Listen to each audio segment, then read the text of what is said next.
মালয়েশিয়ার Shah Alam lake garden থেকে story 365-এর পক্ষ থেকে সবাইকে শুভেচ্ছা ও অভিনন্দন। এই শাহ আলম লেক গার্ডেনের পাশেই রয়েছে শাহ আলম ইমিগ্রেশন। আর সেই ইমিগ্রেশনেই আজ আমরা এসেছিলাম বিশেষ এক কাজে। এই পার্কে আমি আগেও এসেছিলাম। এই পার্কের সৌন্দর্য আমার ভালো লেগেছে। আমার ছেলে আবরার সোয়াইব আর আমার পরিবারকে নিয়ে আমি আজকে আবারও এসেছি পার্কে। আপনাদেরকে এই পার্কের মনোরম পরিবেশ ও চারপাশ ঘুরে দেখাবো। সোয়াইবের বয়স এখন 2 বছর 6 মাস। ভীষণ দুরন্ত ও চঞ্চল সে। সারাক্ষণ তার মায়ের সাথে সে খুনসুটিতে ব্যস্ত। লেকের পাশে রয়েছে সারি সারি বিভিন্ন প্রজাতির গাছ। এটি একটি ঝাউ গাছ।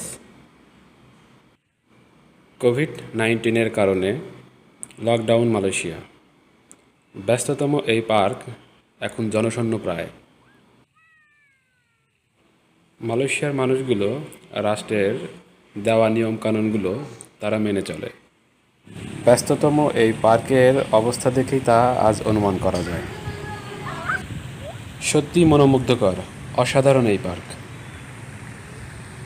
এই পার্কে রয়েছে অসংখ্য প্রজাতির অতিথি পাখি। এটি অতিথি পাখিদের অভয়ারণ্য বটে। পাখিপ্রেমীরা চাইলে এই দৃশ্য উপভোগ করতে পারে। এই পাখিগুলো মানুষের বিনোদনের খোরাক মিটিয়ে থাকে। এই জলধারার ওই পাশে রয়েছে বোট স্টেশন। পর্যটকেরা নৌকায় করে তারা এই লেক ঘুরতে পারে। লক্ষ্য করুন এই ঝাউ গাছটা কি না অসাধারণ।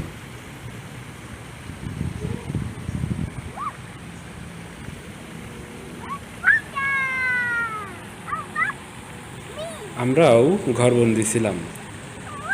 ইমিগ্রেশনে বিশেষ জরুরি কাজ থাকায় আমরা আজকে বেরিয়ে পড়েছি।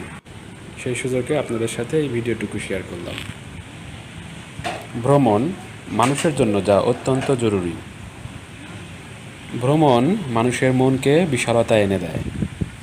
তাই সকলেরই উচিত মনকে প্রফুল্ল রাখতে অজানাকে জানার উদ্দেশ্যে বেরিয়ে পড়া। এই কোভিড-19 এর আগেও আমরা একবার এখানে এসেছিলাম আমার ছেলে আবরার সোয়াইব ও পরিবারকে নিয়ে। তখন প্রাণবন্ত ছিল এই পার্ক। বহু পর্যটকের দেখা মিলেছিল তখন। আব্বু সোয়াইব, এটা হাসো আব্বু।